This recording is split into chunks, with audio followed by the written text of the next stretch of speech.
La sustancia. En los vídeos anteriores, compartí mis creencias sobre el origen del cosmos y el origen del ser humano en la Tierra. La ciencia nos dice que la energía ni se crea ni se destruye, solo se transforma, por lo que todo el cosmos, nosotros incluidos, contiene toda la energía del principio del universo. Baruch Spinoza llamó sustancia a esta energía eterna, y la definió como aquello que es en sí y se concibe por sí, esto es,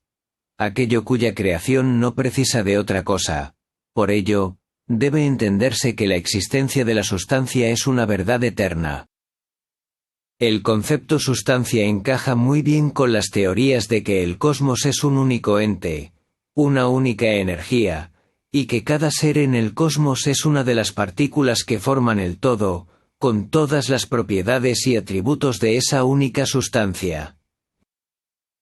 De alguna manera, nosotros, o sea, nuestra sustancia, de acuerdo a un plan fijado, no se sabe cuándo, ni dónde, ni por quiénes, decidimos vivir una experiencia como ser humano en la realidad física del planeta Tierra.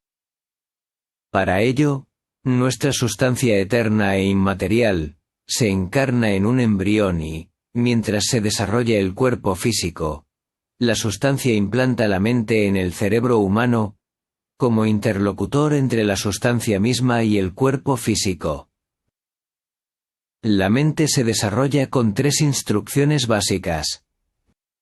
En primer lugar, debe hacer un reseteo físico y psíquico, poner todo a cero para iniciar la experiencia sin condicionantes de otras experiencias previas. Para operar en este plano físico, la sustancia crea en los seres humanos 2 versiones de la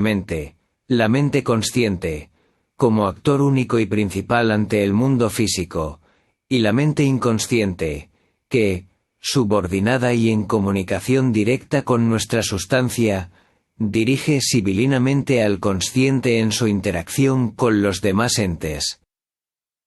Como mi creencia es que somos parte de la sustancia de la energía inicial primordial, eterna, universal e inmaterial, dejo que sea la ciencia empírica quien resuelva las posibles dudas sobre el mundo físico y material, para dedicarme a reflexionar sobre la mente, sobre lo inmaterial, sobre lo paranormal, sobre lo inexplicable, sobre la sustancia, sobre la metafísica y, en definitiva, reflexionar sobre lo desconocido. Las manifestaciones de lo desconocido son mucho más divertidas, inesperadas, eclécticas e interesantes que las del mundo físico conocido y, obviamente, para estudiar esos fenómenos desconocidos, primero hay que justificar que los fenómenos anómalos realmente existen, aunque solo se infieran de forma indiciaria. Paradójicamente, esta reflexión sobre lo desconocido será una especulación desde el mundo conocido, pues el alcance de mis reflexiones estará condicionado por las experiencias de mi consciente en este mundo conocido. Hay muchos hechos cotidianos que generan suficientes interrogantes de si nuestro consciente interactúa en una realidad física o en una realidad virtual sincronizada con todas las sustancias de todos los entes del cosmos, o también, de si vivimos creando la materia a nuestro paso y antojo. Nuestro cerebro, al ser el interlocutor físico con la mente intangible, adquiere todo el protagonismo en nuestra interpretación de la realidad, pero el gran problema es que no conocemos cómo funciona el cerebro físico. Por ejemplo, ignoramos cómo es en el cerebro el efecto de todo tipo de drogas, sintéticas o naturales, que producen estados alterados de conciencia, o el efecto de la anestesia, que aún no sabemos realmente cómo actúa en el cerebro para el control del sistema nervioso, o cómo el cerebro produce una reacción bioquímica en el cuerpo para desmayarnos justo antes de un doloroso trauma, físico o psíquico. Otro ejemplo obvio es el efecto placebo, en el que nuestro consciente engaña al cerebro otorgándole propiedades sanadoras a moléculas, o intervenciones quirúrgicas inocuas. A nivel de masas como interacción de lo desconocido en la realidad física, un famoso ejemplo sería que en octubre de 1917, 40.000 personas juraron haber visto bailar a el sol en Fátima, y hay miles de casos de experiencias inexplicables en masa, como otras apariciones marianas, religiosas o ufológicas. Tampoco es algo físico el efecto Mandela, en el que un colectivo heterogéneo de personas recuerdan un hecho que no ocurrió, como cuando se anunció la muerte de Nelson Mandela, en 2013, en el que millones de personas afirmaron que recordaban que Mandela habría muerto en los años 80.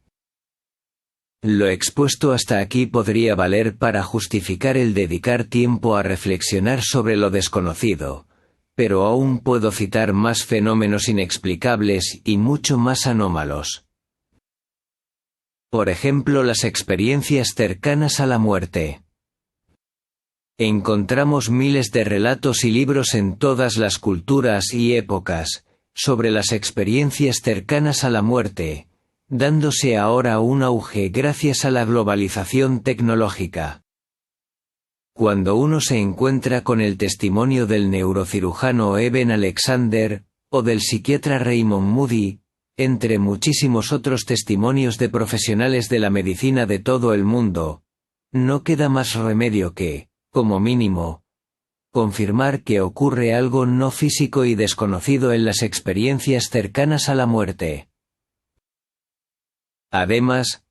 las experiencias cercanas a la muerte ocurren cuando la consciencia y el sistema nervioso están desconectados, bien sea por la anestesia, o por entrada en coma, o por desvanecimiento por un trauma, e incluso por necrosis cerebral, y pese a ese estado cerebral los testimonios de visiones extracorpóreas y de sentirse en una realidad más real y expandida, se recuerdan detalladamente, por muchos años que hayan transcurrido.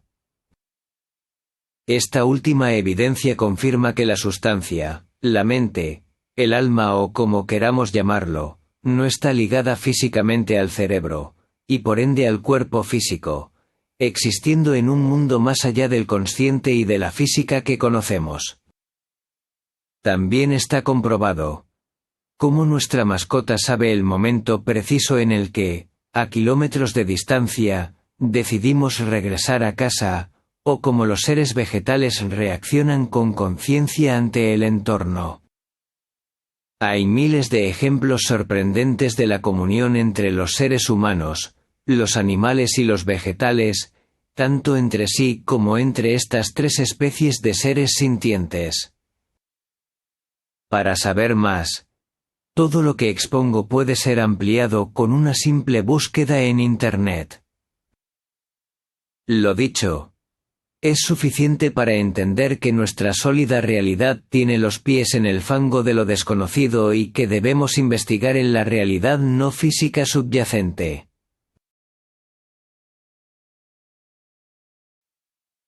En cada vídeo recomiendo un canal de YouTube, en este caso, el del envidiable narrador del canal @Relatos de Lado Oscuro, que contiene programas documentales de seres extraños, fantasmas, perversidad y sucesos inexplicables. Adaptación dramatizada de relatos literarios de terror y misterio.